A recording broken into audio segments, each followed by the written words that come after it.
జాతీయ జెండా రూపకర్త పింగళి వెంకయ్య.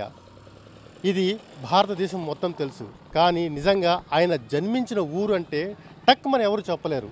ఇది కృష్ణా జిల్లా బట్లపరమరు అనే గ్రామంలో ఉంది. అయితే ప్రజెంట్ నేనైతే బట్లపరము గ్రామంలో ఉన్నాను.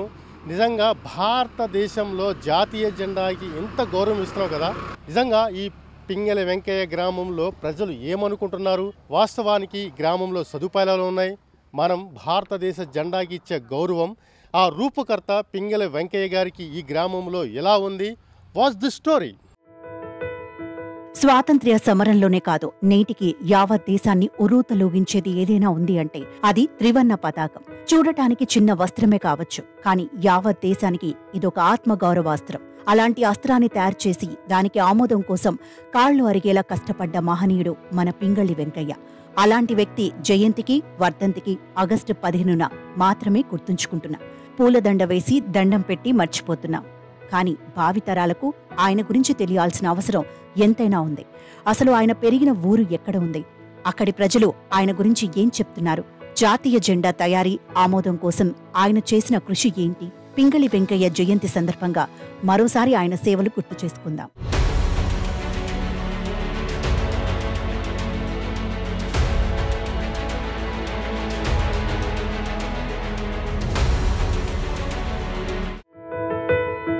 పింగళి వెంకయ్య 1876 ఆగస్టు 2న ఆంధ్రప్రదేశ్ మచిలీపట్నంలోని బట్ల పెనుమర్రు గ్రామంలో జన్మించారు. ఉన్నత విద్యావంతుడైన పింగళి వెంకయ్య గనులు, వజ్రాలు, ఆధునిక వ్యవసాయంపైన పరిశోధనలు చేశారు. లాహోర్ వెళ్లి ఆంగ్ల బేసిక్ విద్యాలయంలో సంస్కృతం, ఉర్దూ, జపనీస్ భాషల్లోనూ పింగళి పట్టు సాధించారు. అందుకే ఆయనను పత్తి వెంకయ్య, డైమండ్ వెంకయ్య, జపనీస్ వెంకయ్య అని పిలిచేవారు. ఏలూరు ప్రాంతాల్లోని అమెరికా నుండి తెప్పించిన సాంబోడియన్ పత్తి రకాలకు స్థానిక రకాలను జోడించి కొత్త రకం నాణ్యమైన పత్తిని పండించారు. లండన్ రాయల్ అగ్రికల్చర్ సొసైటీ ఈ ప్రయత్నాన్ని గుర్తించి వెంకయ్యకు సత్కరించింది. అలా శాస్త్ర పరిశోధనలతో సాగిన పింగళి వెంకయ్య క్రమంగా సృజనాత్మకత ఆలోచనలను స్వాతంత్ర్య ఉద్యమానికి జోడించారు. 1906 నుంచి 1922 వరకు భారత జాతీయోద్యమంలోని వివిధ ఘట్టాలలో పాల్గొన్నారు. మన దేశానికి, మనం నిర్వహించే ఉద్యమానికి ఒక పతాకం అవసరమని గుర్తించాడు. 1916 నుంచి 1921 వరకు ఎంతో పరిశోధన చేశారు. 30 దేశాల పతాకాలను ఆయన సేకరించాడు. 1918వ సంవత్సరం మొదలు 1921 వరకు జరిగిన కాంగ్రెస్ సమావేశాలలో వెంకయ్య జెండా ప్రస్తావన తీసుకువస్తూనే ఉన్నారు. ఆఖరికి 1921 మార్చి 31న విజయవాడలో జరిగిన జాతీయ కాంగ్రెస్ సమావేశంలో పింగళి స్వయంగా గాంధీజీని కలిసి తన జెండా నమూనాను సమర్పించారు. కాంగ్రెస్ సదస్సులో ఆమోదించాల్సిందిగా కోరారు. హిందూ, ముస్లింల సమైక్యతకు చిహ్నంగా ఎరుపు, ఆకుపచ్చ రంగులతో కూడిన జెండాను పింగళి ప్రతిపాదించారు. జలంధర్కు చెందిన విద్యావేత్తలు లాలా హన్స్రాజ్ ఇందులో రాట్నం కూడా ఉండాలని సూచించారు. సరే అన్న వెంకయ్య వెంటనే రంగంలోకి దిగి 3 గంటల్లోనే కొత్త నమూనాతో ముందుకు వచ్చారు. పింగళి వెంకయ్య ఉత్సాహాన్ని చూసి ఆశ్చర్యపోవటం గాంధీజీ వంతైంది. అయితే సమయాభావం కారణంగా సదస్సులో జెండా తీర్మానాన్ని ఆ రోజు ప్రవేశపెట్టలేకపోయారు. తర్వాత శాంతి అహింసలకు ప్రతీకగా తెలుపును కూడా గాంధీజీ ఈ జెండాలో జోడించారు. అయితే ఇదే విషయాన్ని గాంధీజీ తన యంగ్ ఇండియా పత్రికలో ప్రస్తావించారు. మచిలీపట్నం ఆంధ్ర జాతీయ కళాశాలకు చెందిన పింగళి వెంకయ్య జాతీయ పతాకానికి కొన్ని నమూనాలను సూచిస్తూ ఓ పుస్తకం ప్రచురించారని, కొన్ని సంవత్సరాలుగా దాన్ని అందరికీ చూపిస్తూ ప్రచారం చేస్తున్నారు. జెండా రూపకల్పన ఆమోదం కోసం వెంకయ్య తపన అభినందనీయమని గాంధీజీ రాశారు. అలా పత్తి వెంకయ్య కాస్త జెండా వెంకయ్యగా కూడా మారారు. తొలుత తెలుపు, మధ్యలో ఆకుపచ్చ, చివర్లో ఎరుపు రంగులతో కూడిన జెండాలు ఆమోదించిన జాతీయ కాంగ్రెస్ 1991లో పలు సవరణలు చేసింది. ఎరుపు రంగును కాషాయంగా చేసి రంగుల వరుసను కూడా మార్చేసింది. ముందు కాషాయం, ఆ తర్వాత తెలుపు, చివరిగా ఆకుపచ్చగా మార్చారు. స్వాతంత్ర్య అనంతరం జెండా మధ్యలో కాంగ్రెస్ పార్టీ చిహ్నం స్థానంలో అశోక చక్రాన్ని పెట్టారు. అయితే జెండా రూపంలో జాతీయ భావనను అందించిన పింగళి వెంకయ్యను మాత్రం అంతా మర్చిపోయారు.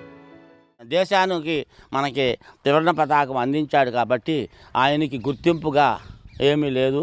ఇప్పటికైనా పింగళి వెంకయ్య గారి పేరుతో భవనం, పార్లమెంట్లో భవనం కానీ మన శాసనసభలో కానీ ఆయన ఫోటోలు అంటూ ఇంతవరకు లేవండి. అనేక సార్లు మేము విన్నవించుకున్నాము. కాబట్టి ఇప్పటికైనా పింగళి వెంకయ్య గారి పేరుతో పార్లమెంట్లో కానీ శాసనసభలో కానీ ఆయన యొక్క ఫోటోలు పెట్టి ఆయనకు నివాళులు అర్పించే ఏర్పాటు చేయాలని గవర్నమెంట్ వారిని మేము అడుగుతున్నాము. స్వాతంత్ర్యం అనంతరం రాజకీయాలకు దూరంగా ఉన్న వెంకయ్య నెల్లూరులో స్థిరపడి మళ్లీ విద్యారంగం వైపు వెళ్లారు. మల్లూరు జువాలజీలో వజ్రాలు, రత్నాలు, రంగురాళ్లు అధ్యయనంపై దృష్టి సారించి దేశంలో ఎక్కడ ఎలాంటి వనరులు ఉన్నాయనే దానిపై పరిశోధన చేశారు. 1963 జూలై 4న పేదరికంలో కన్నుమూశారు. అయితే అంతటి మహోన్నతమైన వ్యక్తి పుట్టిన ఊరు అదృష్టానికి నోచుకోవటం లేదు. సరైన రవాణా సదుపాయం లేక అనేక ఇబ్బందులు పడుతున్నా ఎవరూ కూడా పట్టించుకోవడం లేదని వాపోతున్నారు. కేవలం పింగళి వెంకయ్య జయంతి, వర్ధంతి వంటి కార్యక్రమానికి మాత్రం రాజకీయ నాయకులు పూలదండలు వేయడానికి వస్తున్నారని, గ్రామ సమస్యలపై దృష్టి సారించటం లేదని గ్రామస్తులు తెలుపుతున్నారు. దీనికి రోల్ మోడల్గా ఒక ఆదర్శ గ్రామంగా దీన్ని తీర్చిదిద్ది కేంద్రం చేపట్టాలి. దీన్ని కేంద్ర నిధులతో డెవలప్మెంట్ చేస్తే బాగుంటుందని మా ఉద్దేశం. జాతీయ స్థాయిలో పింగళి వెంకయ్య గారి పేరు ఉంది, కానీ ఈ మోమండలం అని చెప్పేసి చెబుతున్నారు, కానీ జాతీయ స్థాయిలో కనీసం అనుకున్నంత ఆదరణ లేదు ఈ గ్రామాలకు, మోమండలానికి. గాను కేంద్రం స్థాయిలోనే ఏదైనా చర్య తీసుకోవాలని చెప్పేసి కోరుతున్నాము. ఈ గ్రామ ప్రజలందరికీ పింగళి వెంకయ్య అంటే ఎనలేని అభిమానం ఉంది. ఆయన నివాస స్థలంలో పింగళి వెంకయ్య పేరుతో కమ్యూనిటీ హాలు కట్టి ప్రతి ఒక్కరికి ఉపయోగపడేలా అందుబాటులో ఉంచి ఆ హాలులో పింగళి వెంకయ్య గారి ఫోటోలు ప్రదర్శనకు పెట్టారు. పింగళి వెంకయ్యకి భారతరత్న ఇవ్వాలని ప్రతి ఒక్కరూ డిమాండ్ చేస్తున్నారు. ఈ ఊరు ప్రజలు కూడా పింగళికి భారతరత్న ఇవ్వాలని కోరుతున్నారు. అనేక మంది ప్రముఖుల దగ్గరకు, రాజకీయ నాయకులకు మొరపెట్టుకున్నా ఫలితం శూన్యమేనని చెబుతున్నారు గ్రామ ప్రజలు. 10 సంవత్సరాల క్రితమే ₹1 కోటి పెట్టి ఈ బిల్డింగ్ కన్స్ట్రక్షన్ చేసి పింగళి వెంకయ్య భవనం అని పేరు పెట్టుకున్నాం మేము. కానీ ఈ గ్రామానికి జరిగింది ఏమీ, ఒరిగింది ఏమీ లేదు. చూసే ఉంటారు మీరు రోడ్లు. ఇది ఒక పర్యాటక కేంద్రంగా తీసుకుని అయినా సరే దీన్ని డెవలప్ చేయాల్సిన అవసరం భారతదేశానికి ఉంది.